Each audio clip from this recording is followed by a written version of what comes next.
Hello students. तो आज हम ninth class chapter 5th the fundamental unit of life का नेक्स्ट टॉपिक करेंगे विच इज़ माइटोकॉन्ड्रिया। देखिए स्टूडेंट्स, जो हम फूड लेते हैं, फूड हम चाहे किसी भी फॉर्म में ले रहे हैं, चाहे आप चपाती खा रहे हैं, चावल खा रहे हैं, सब्जी खा रहे हैं, फ्रूट खा रहे हैं, कुछ भी खा रहे हैं, तो उस फूड से हमें क्या मिलती है? ग्लूकोज मिलती है। ठीक है, फिर ये ग्लूकोज ब्लड में मिक्स होकर कहाँ पर जाती है? माइटोकॉन्ड्रिया में। ठीक है, कहाँ पर जाती है? माइटोकॉन्ड्रिया में। उसके बाद जब हम रेस्पायर करते हैं, जब हम सांस लेते हैं, तो हम रेस्पिरेशन जब हम करते हैं तो रेस्पिरेशन के टाइम पर हम ऑक्सीजन लेते हैं। ठीक है, हम क्या लेते हैं? ऑक्सीजन लेते हैं, और ये ऑक्सीजन ब्लड के साथ मिक्स होकर कहाँ पे जाएगी?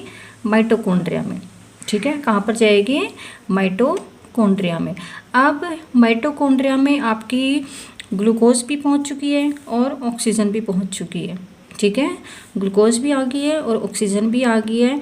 अब ग्लूकोज और ऑक्सीजन के बीच में केमिकल रिएक्शन होगी कहाँ पर?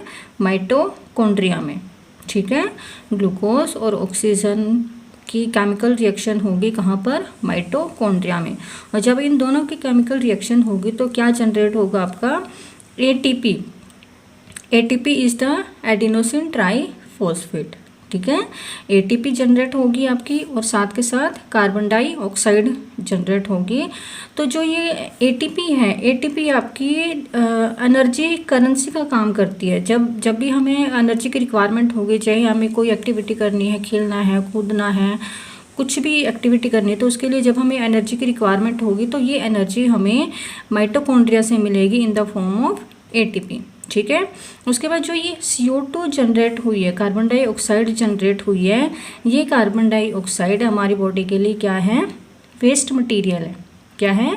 वेस्ट मटेरियल है, और इस वेस्ट मटेरियल को हमारी बॉडी से रिमूव होना है, मीन्स हमारी बॉडी से आउट होना है। तो इसके लिए अब ये CO2 कार्बन डाइऑक्साइड वापस से ब्लड में मिक्स होगी, और ब्लड में मिक्स होकर कहाँ पर आएगी? लंग्स में आएगी। ठीक है, और जब हम रेस्पायर करते हैं, रेस्पायर में भी दो प्रोसेस होती है आपकी, इनहेलेशन और एक्सहेलेशन होती है। तो इनहेलेशन में हम क्या करते हैं? इनहेलेशन में हम इनहेल करते हैं, एयर को इनहेल करते हैं, अपने अंदर लेकर जाते हैं। और एक्सहेलेशन में क्या करते हैं? हम एयर को एक्सेल करते हैं, जो हमारे अंदर वेस्ट मटेरियल है हम सांस को छोड़ते हैं। और जब हम सांस को छोड़ते हैं, अपनी बॉडी से रिमूव करते हैं, आउट करते हैं, तो उसमें क्या होगा? जो CO2 है ये हमारी बॉडी से आउट हो जाएगी। ठीक है, तो क्या है? जो आपका ग्लूकोज और ऑक्सीजन की रिएक्शन हुई, केमिकल रिएक्शन हुई, माइटोकॉन्ड्रिया में हुई। तो माइटोकॉन्ड्रिया में क्योंकि आपकी एनर्जी जनरेट होती है, ठीक है, इसीलिए माइटोकॉन्ड्रिया को क्या कहेंगे? Power house of the cell. क्या कहेंगे? पावर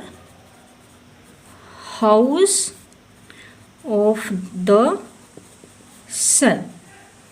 ठीक है, माइटोकॉन्ड्रिया को क्या कहेंगे? Power house of the cell कहेंगे। ठीक है, क्या कहेंगे? माइटोकॉन्ड्रिया को power house of the cell. और एटीपी क्या है? एटीपी हमारी एनर्जी है। एनर्जी हमें ये एनर्जी कब मिलती है? जब ऑक्सीजन और ग्लूकोज के बीच में केमिकल रिएक्शन होगी, और जब भी हमें किसी एक्टिविटी को करने के लिए कोई एनर्जी चाहिए होती है, तो वो हमें कहाँ से मिलेगी? एटीपी से मिलेगी। इसीलिए एटीपी को क्या कहेंगे? Energy currency of the cell. क्या कहेंगे? Energy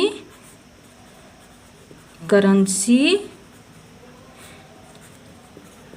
of the cell.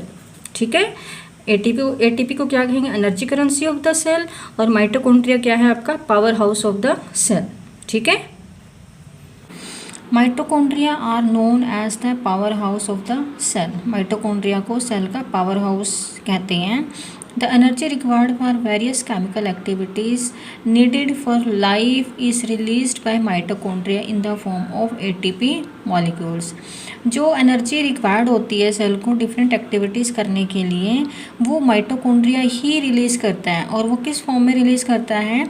In the form of ATP molecule. ATP is the adenosine triphosphate molecule. ठीक है, ATP is known as the energy currency of the cell. इसीलिए ATP को cell का energy currency कहते हैं।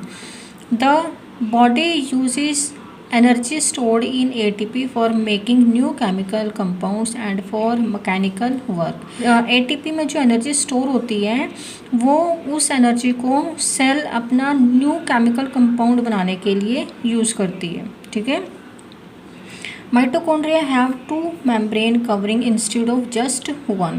और जितनी भी ऑर्गेनेलीज के बारे में हमने रीड किया है, सेल ऑर्गेनेलीज के बारे में, उन सारी सेल ऑर्गेनेलीज में सिर्फ एक आउटर कवरिंग होती है, लेकिन माइटोकॉन्ड्रिया एक ऐसी ऑर्गेनेली है जिसमें 2 मेम्ब्रेन प्रेजेंट होती है एज एन आउटर कवरिंग। ठीक है। The outer membrane is very porous. जो आउटर मेम्ब्रेन होती है वो बहुत ज़्यादा पोरस होती है, लेकिन while the inner membrane is deeply folded. लेकिन जो इनर मेम्ब्रेन होती है वो बहुत ज़्यादा फोल्ड होती है। ठीक है। These folds create a large surface area for ATP generating chemical reactions.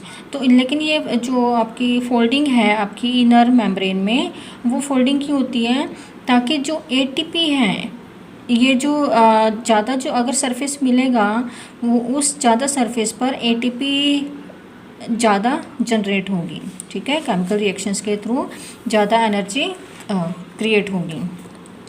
Then the mitochondria are strange organelles in the sense that they have their own DNA। Mitochondria को हम स्ट्रेंज ऑर्गेनेलीज भी बोलते हैं। क्यों? क्योंकि माइटोकॉन्ड्रिया ही एक ऐसी organelle है जिसके पास खुद का DNA होता है। ठीक है। और राइबोसोम्स भी अपने ही होते हैं माइटोकॉन्ड्रिया के पास। DNA और राइबोसोम्स माइटोकॉन्ड्रिया के पास अपने होते हैं।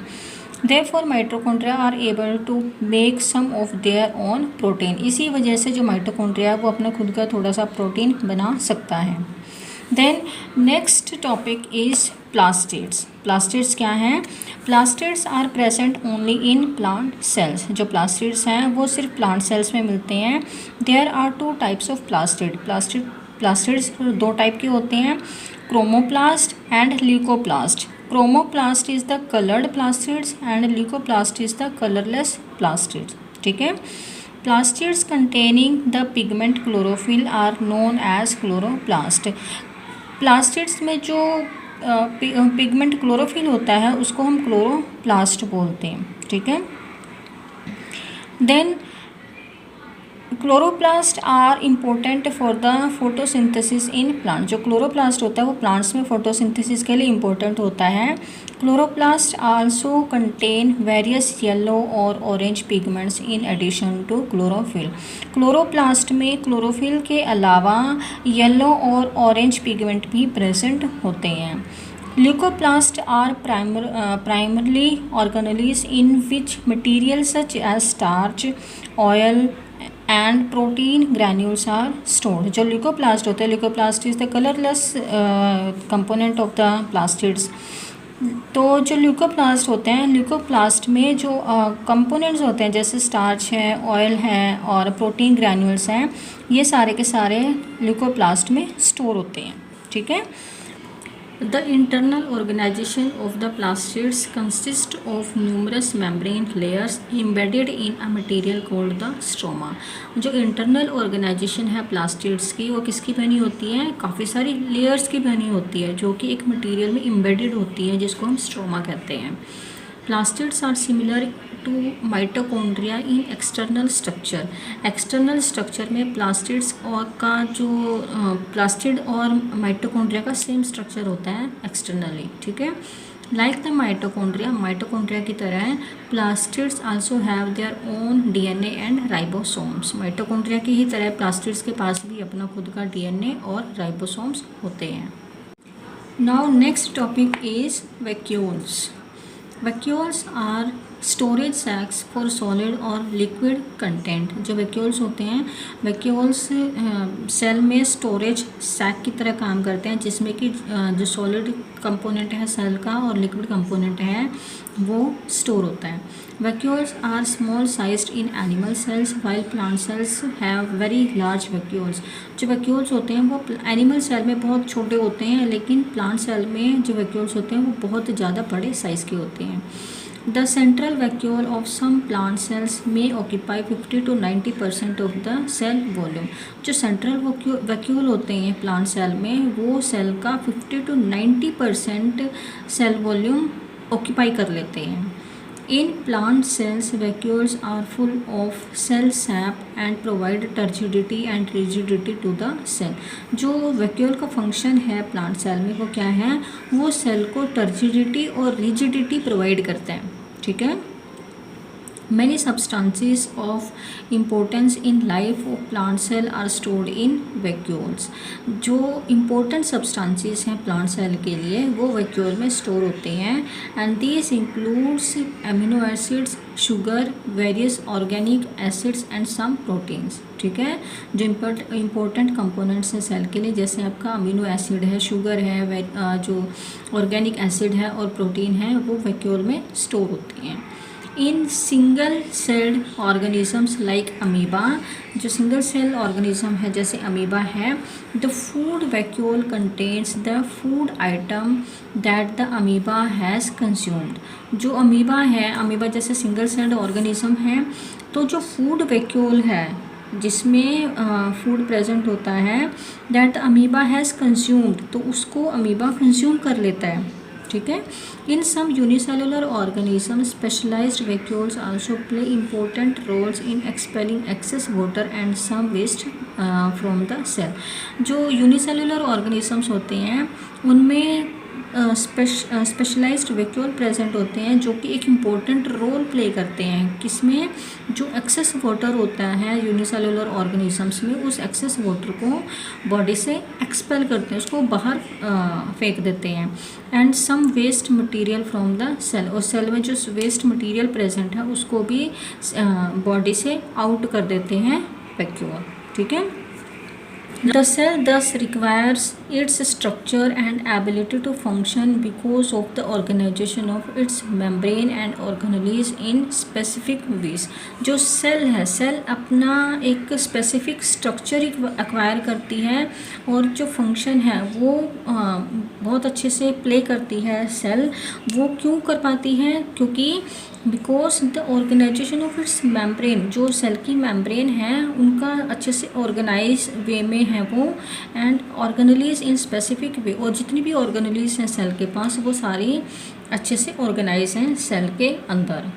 The cell thus has a basic structural organisation, इसीलिए सेल का अपना खुद का जो स्ट्रक्चरल ऑर्गेनाइजेशन है वो बहुत बेसिक है। मीन्स जो सेल ऑर्गेनली जहाँ पर उसको प्रेजेंट होना चाहिए वो वहाँ पे प्रेजेंट होते हैं, जो उसका फंक्शन है वो फंक्शन वो परफॉर्म करती है। This helps the cell to perform functions like, और ये किस में हेल्प करती है, सेल को अपना जो फंक्शन है वो परफॉर्म करने में हेल्प करते हैं। जैसे रेस्पिरेशन है, ऑब्टेन न्यूट्रिशन कैसे ऑब्टेन करना है सेल ने, और जो वेस्ट मटेरियल है वो सेल कैसे क्लियर करेगी, और जो न्यू सब्सटेंसेस है या फिर न्यू प्रोटीन है वो कैसे बनाएगी। ये सारा का सारा जो फंक्शन है वो सेल के डिफरेंट कंपोनेंट्स या फिर जो सेल के डिफरेंट ऑर्गेनलीज हैं उनका होता है, और वो अच्छे से कर पाते हैं। क्यों, क्योंकि जो सेल की डिफरेंट ऑर्गेनलीज हैं वो अच्छे से ऑर्गेनाइज हैं सेल के अंदर। ठीक है। Thus the cell is the fundamental structural unit of the living organism। इसीलिए जो सेल है, सेल लिविंग ऑर्गेनिज्म की फंडामेंटल स्ट्रक्चरल यूनिट है। It is also the basic functional unit of the life, इसीलिए सेल को बेसिक फंडामेंटल यूनिट भी कहते हैं।